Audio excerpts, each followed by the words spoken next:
Previously. The young man rose and left the room without a word, leaving me alone with the master of the house and the beautiful woman, who sat so silent and so still.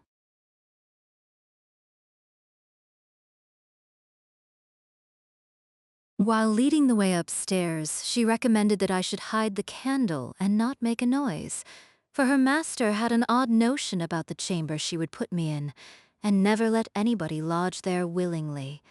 I asked the reason. She did not know, she answered. She had only lived there a year or two, and they had so many queer goings-on she could not begin to be curious. Too stupefied to be curious myself, I fastened my door and glanced round for the bed.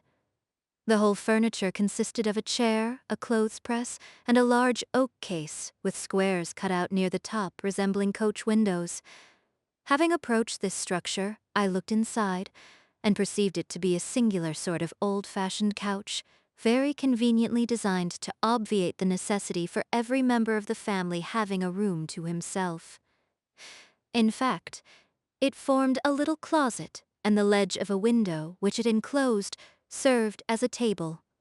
I slid back the paneled sides, got in with my light, pulled them together again, and felt secure against the vigilance of Heathcliff and everyone else. The ledge, where I placed my candle, had a few mildewed books piled up in one corner, and it was covered with writing scratched on the paint. This writing, however, was nothing but a name repeated in all kinds of characters, large and small, Catherine Earnshaw, here and there varied to Catherine Heathcliff, and then again to Catherine Linton. In vapid listlessness, I leant my head against the window and continued spelling over Catherine Earnshaw, Heathcliff, Linton, till my eyes closed, but they had not rested 5 minutes when a glare of white letters started from the dark, as vivid as spectres. The air swarmed with Catherines, and rousing myself to dispel the obtrusive name, I discovered my candlewick reclining on one of the antique volumes and perfuming the place with an odor of roasted calfskin. I snuffed it off, and very ill at ease under the influence of cold and lingering nausea, sat up and spread open the injured tome on my knee. It was a testament in lean type and smelling dreadfully musty. A fly-leaf bore the inscription, Catherine Earnshaw, her book, and a date some quarter of a century back. I shut it and took up another and another till I had examined all. Catherine's library was select, and its state of dilapidation proved it to have been well used, though not altogether for a legitimate purpose.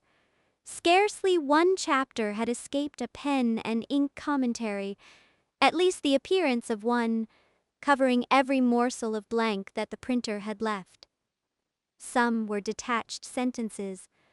Other parts took the form of a regular diary, scrawled in an unformed, childish hand.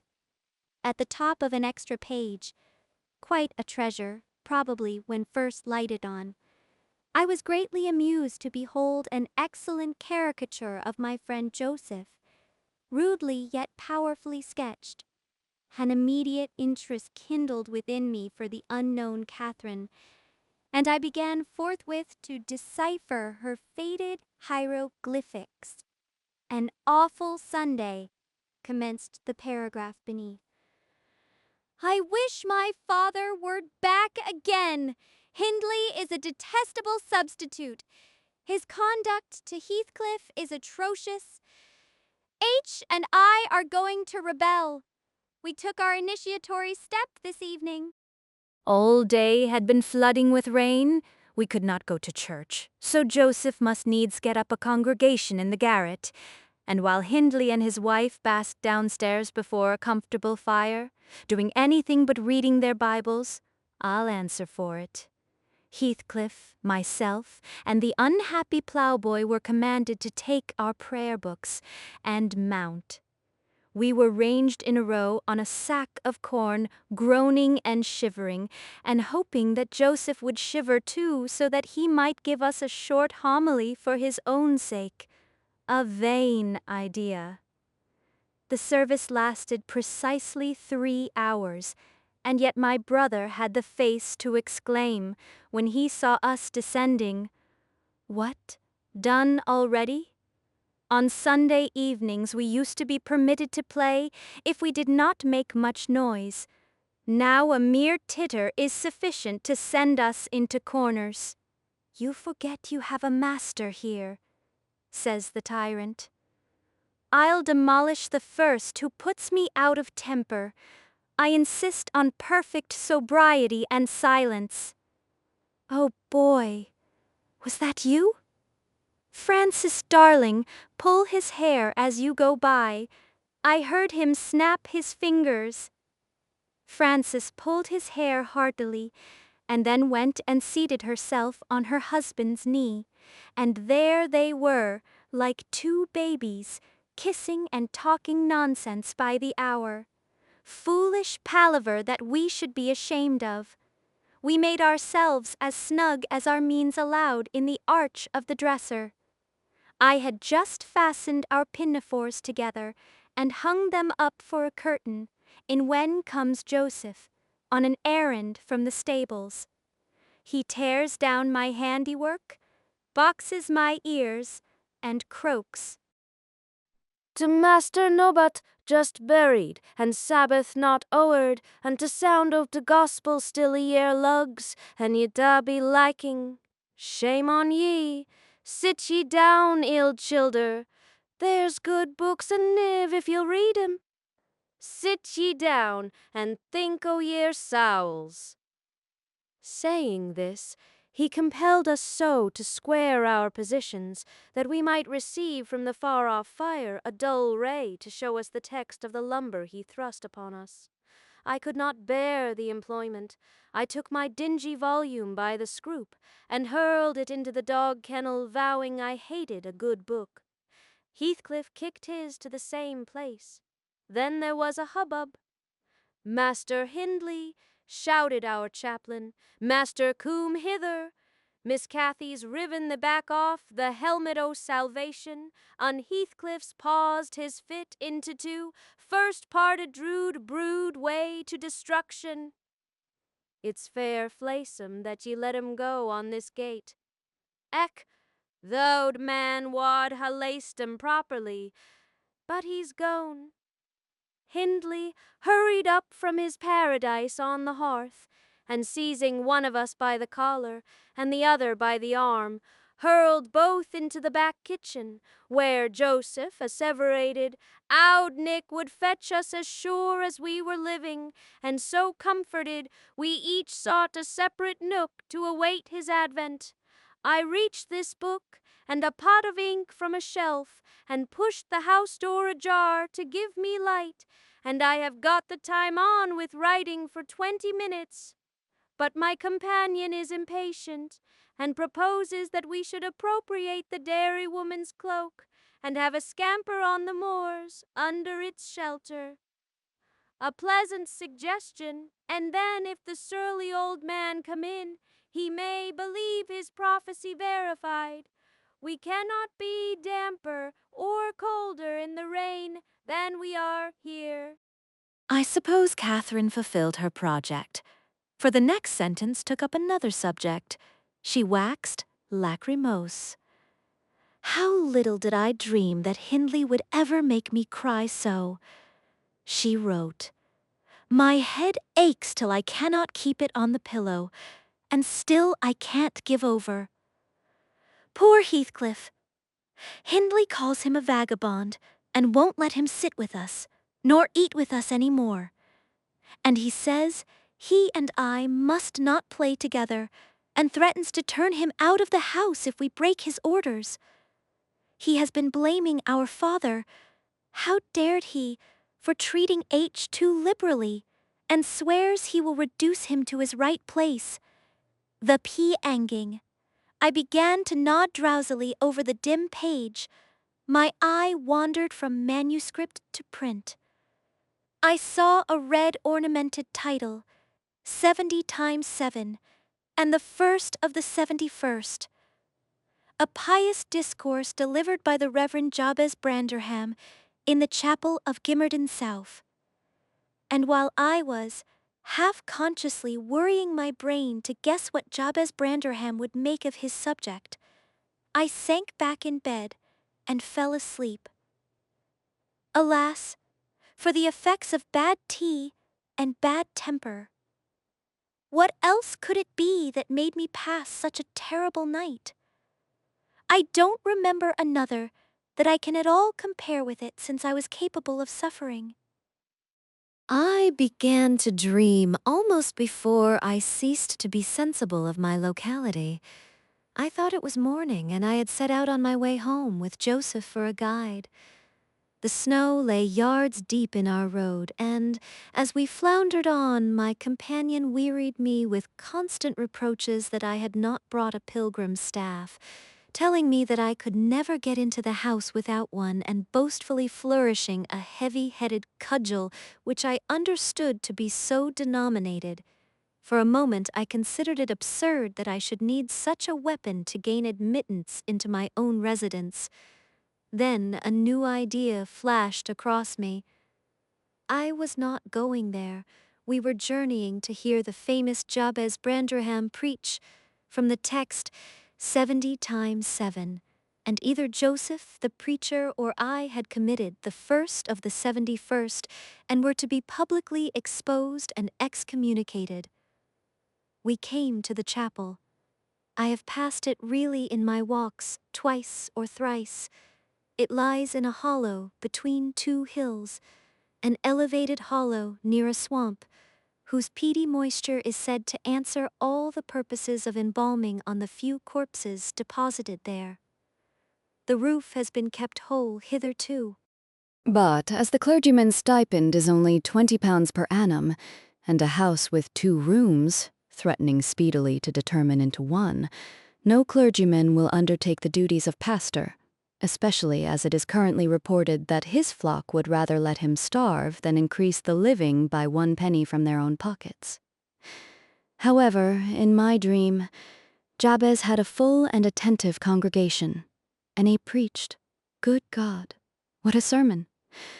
Divided into 490 parts, each fully equal to an ordinary address from the pulpit, and each discussing a separate sin. Where he searched for them, I cannot tell. He had his private manner of interpreting the phrase, and it seemed necessary the brother should sin different sins on every occasion.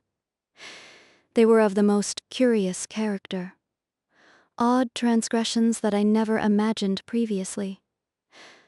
Oh, how weary I grow! How I writhed and yawned and nodded and revived! How I pinched and pricked myself, and rubbed my eyes, and stood up and sat down again, and nudged Joseph to inform me if he would ever have done. I was condemned to hear all out. Finally, he reached the first of the 70. At that crisis, a sudden inspiration descended on me. I was moved to rise and denounce Jabez Branderham as the sinner of the sin that no Christian need pardon. "Sir," I exclaimed, "sitting here within these 4 walls, at one stretch, I have endured and forgiven the 490 heads of your discourse. 70 times 7 times have I plucked up my hat and been about to depart. 70 times 7 times have you preposterously forced me to resume my seat. The 491st is too much. Fellow martyrs, have at him. Drag him down and crush him to atoms, that the place which knows him may know him no more." "Thou art the man!" cried Jabez, after a solemn pause, leaning over his cushion. 70 times 7 times didst thou gapingly contort thy visage. 70 times 7 did I take counsel with my soul. Lo, this is human weakness. This also may be absolved. The first of the 71st is come. Brethren, execute upon him the judgment written. Such honor have all his saints." With that concluding word, the whole assembly, exalting their pilgrim staves, rushed round me in a body, and I, having no weapon to raise in self-defense, commenced grappling with Joseph, my nearest and most ferocious assailant, for his. In the confluence of the multitude, several clubs crossed. Blows aimed at me fell on other sconces. Presently the whole chapel resounded with rappings and counter-rappings.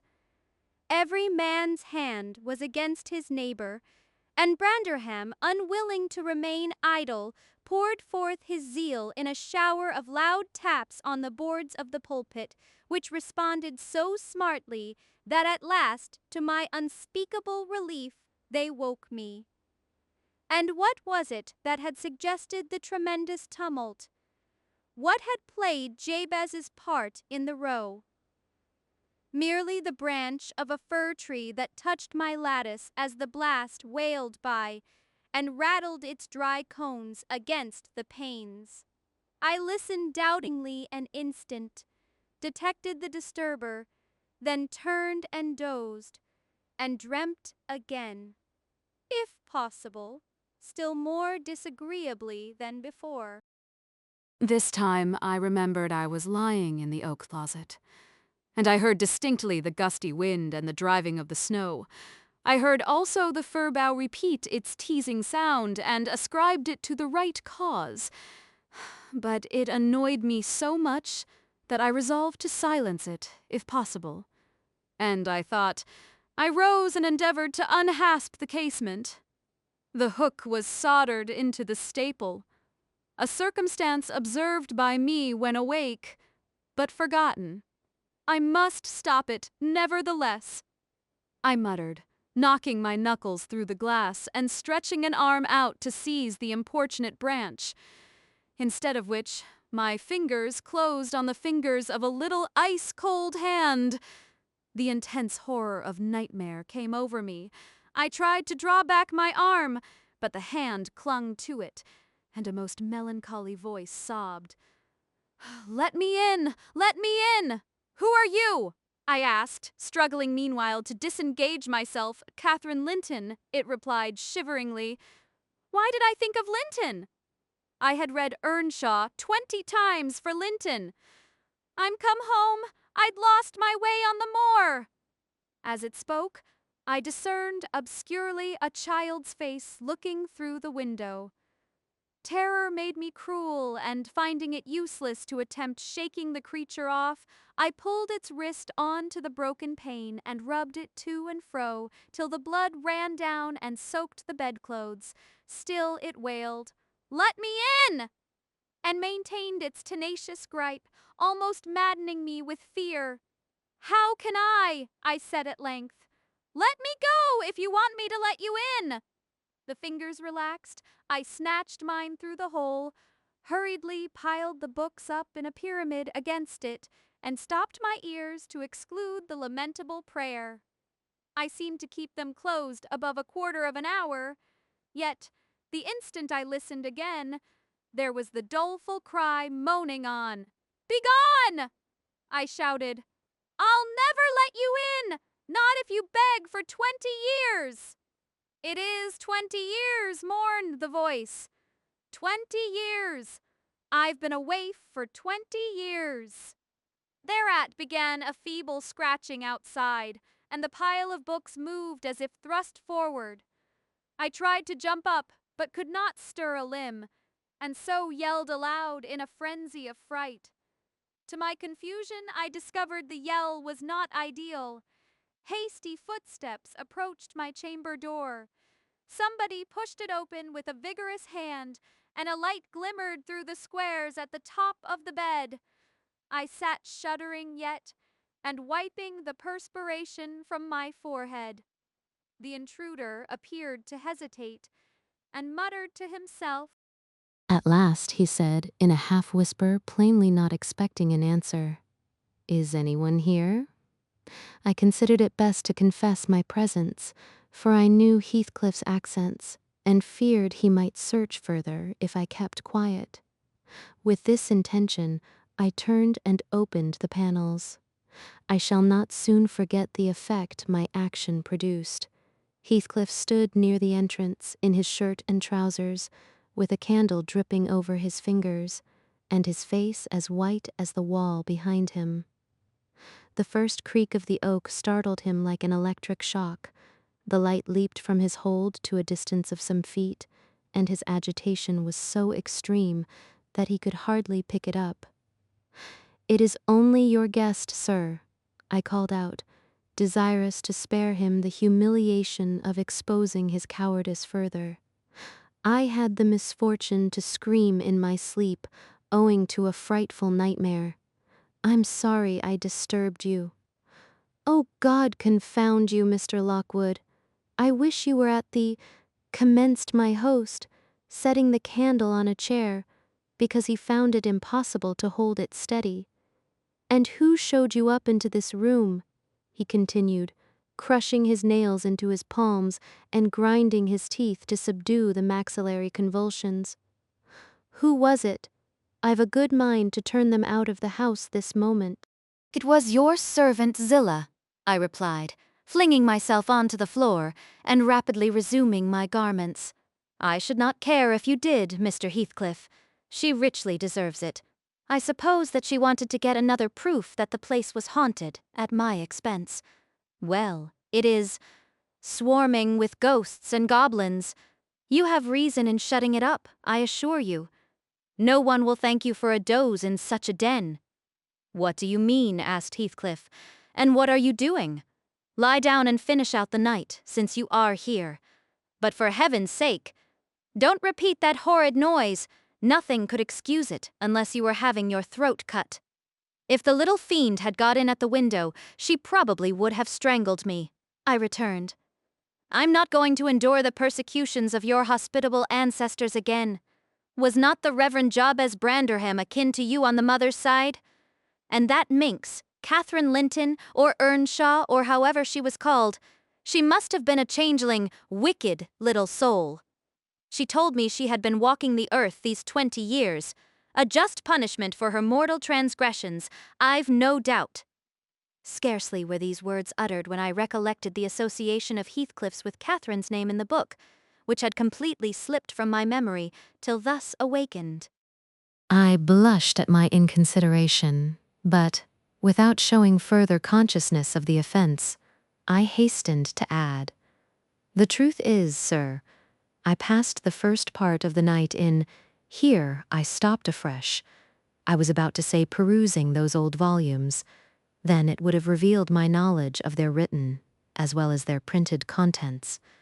So, correcting myself, I went on, "in spelling over the names scratched on that window ledge, a monotonous occupation calculated to set me asleep, like counting, or—" "What can you mean by talking in this way to me?" thundered Heathcliff with savage vehemence. How dare you under my roof? God, he's mad to speak so." And he struck his forehead with rage. I did not know whether to resent this language or pursue my explanation, but he seemed so powerfully affected that I took pity and proceeded with my dreams.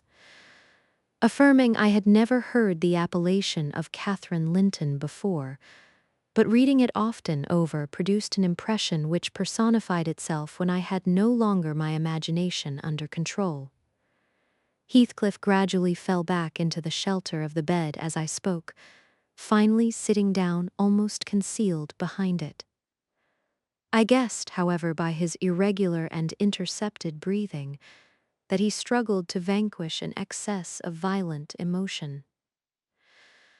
Not liking to show him that I had heard the conflict, I continued my toilette rather noisily, looked at my watch, and soliloquized on the length of the night. Not 3 o'clock yet. I could have taken oath it had been 6. Time stagnates here. We must surely have retired to rest at 8. "Always at 9 in winter, and rise at 4, said my host, suppressing a groan, and, as I fancied, by the motion of his arm's shadow, dashing a tear from his eyes. "Mr. Lockwood," he added, "you may go into my room, you'll only be in the way, coming downstairs so early, and your childish outcry has sent sleep to the devil for me." "And for me too," I replied. "I'll walk in the yard till daylight, and then I'll be off, and you need not dread a repetition of my intrusion. I'm now quite cured of seeking pleasure in society, be it country or town.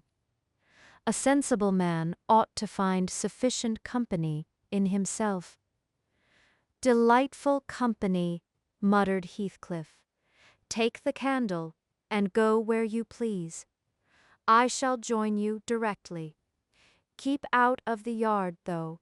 The dogs are unchained, and the house, Juno mounts sentinel there, and, nay, you can only ramble about the steps and passages. But, away with you. I'll come in 2 minutes." I obeyed, so far as to quit the chamber. When ignorant where the narrow lobbies led, I stood still, and was witness, involuntarily, to a piece of superstition on the part of my landlord, which belied oddly his apparent sense. He got on to the bed and wrenched open the lattice, bursting, as he pulled at it, into an uncontrollable passion of tears. "Come in! Come in!" he sobbed. "Kathy, do come! Oh, do! Once say more!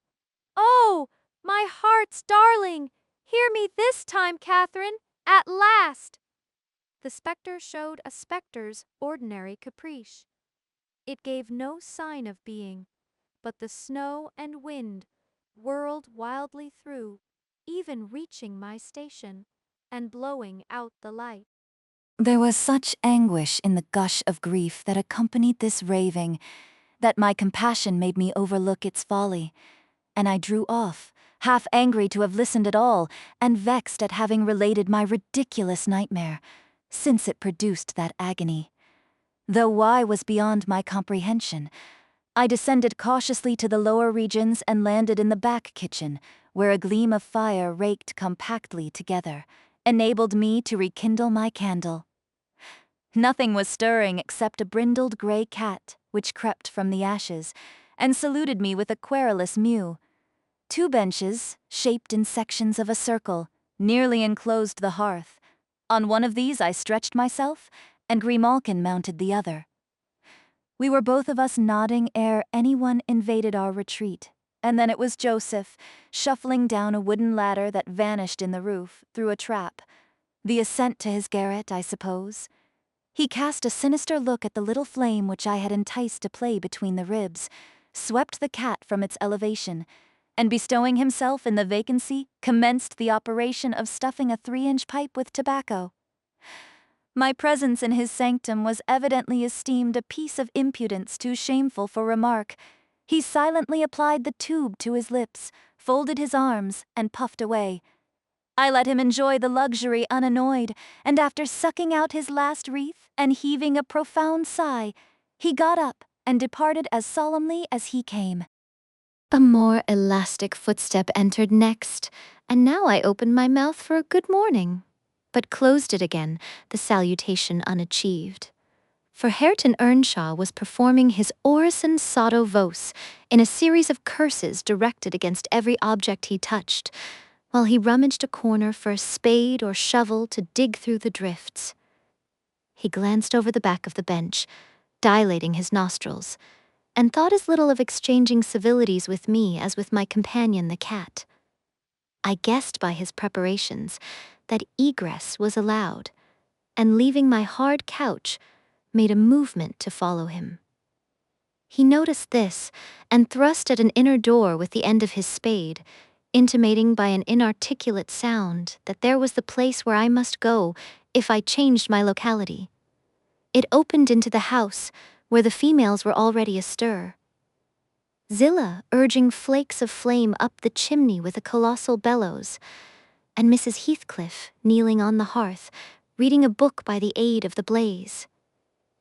She held her hand interposed between the furnace heat and her eyes, and seemed absorbed in her occupation, desisting from it only to chide the servant for covering her with sparks, or to push away a dog, now and then that snoozled its nose over-forwardly into her face. I was surprised to see Heathcliff there also. He stood by the fire, his back towards me, just finishing a stormy scene with poor Zillah, who ever and anon interrupted her labor to pluck up the corner of her apron and heave an indignant groan. "And you worthless," he broke out as I entered, turning to his daughter-in-law and employing an epithet as harmless as duck or sheep, but generally represented by a dash. "There you are, at your idle tricks again. The rest of them do earn their bread. You live on my charity. Put your trash away and find something to do. You shall pay me for the plague of having you eternally in my sight. Do you hear, damnable jade?" "I'll put my trash away, because you can make me if I refuse," answered the young lady, closing her book and throwing it on a chair. "But I'll not do anything though you should swear your tongue out except what I please." Heathcliff lifted his hand, and the speaker sprang to a safer distance, obviously acquainted with its weight. Having no desire to be entertained by a cat-and-dog combat, I stepped forward briskly, as if eager to partake the warmth of the hearth, and innocent of any knowledge of the interrupted dispute. Each had enough decorum to suspend further hostilities. Heathcliff placed his fists, out of temptation, in his pockets. Mrs. Heathcliff curled her lip and walked to a seat far off, where she kept her word by playing the part of a statue during the remainder of my stay. That was not long. I declined joining their breakfast, and at the first gleam of dawn took an opportunity of escaping into the free air, now clear and still, and cold as impalpable ice. My landlord hallooed for me to stop ere I reached the bottom of the garden, and offered to accompany me across the moor. It was well he did, for the whole hill back was one billowy, white ocean, the swells and falls not indicating corresponding rises and depressions in the ground. Many pits, at least, were filled to a level, and entire ranges of mounds, the refuse of the quarries, blotted from the chart which my yesterday's walk left pictured in my mind. I had remarked on one side of the road, at intervals of 6 or 7 yards, a line of upright stones, continued through the whole length of the barren. These were erected and daubed with lime on purpose to serve as guides in the dark, and also when a fall, like the present, confounded the deep swamps on either hand with the firmer path. But excepting a dirty dot pointing up here and there, all traces of their existence had vanished, and my companion found it necessary to warn me frequently to steer to the right or left, when I imagined I was following correctly the windings of the road. We exchanged little conversation, and he halted at the entrance of Thrushcross Park, saying, "I could make no error there." Our adieux were limited to a hasty bow, and then I pushed forward, trusting to my own resources. For the porter's lodge is untenanted as yet. The distance from the gate to the Grange is 2 miles. I believe I managed to make it 4, what with losing myself among the trees and sinking up to the neck in snow, a predicament which only those who have experienced it can appreciate. At any rate, whatever were my wanderings, the clock chimed 12 as I entered the house, and that gave exactly an hour for every mile of the usual way from Wuthering Heights. My human fixture and her satellites rushed to welcome me, exclaiming tumultuously they had completely given me up. Everybody conjectured that I perished last night, and they were wondering how they must set about the search for my remains. I bid them be quiet, now that they saw me returned, and, benumbed to my very heart, I dragged upstairs, whence, after putting on dry clothes and pacing to and fro 30 or 40 minutes, to restore the animal heat, I adjourned to my study, feeble as a kitten, almost too much so to enjoy the cheerful fire and smoking coffee which the servant had prepared for my refreshment. End of chapter. To be continued. Please like, comment, and subscribe if you don't want to miss the next chapter.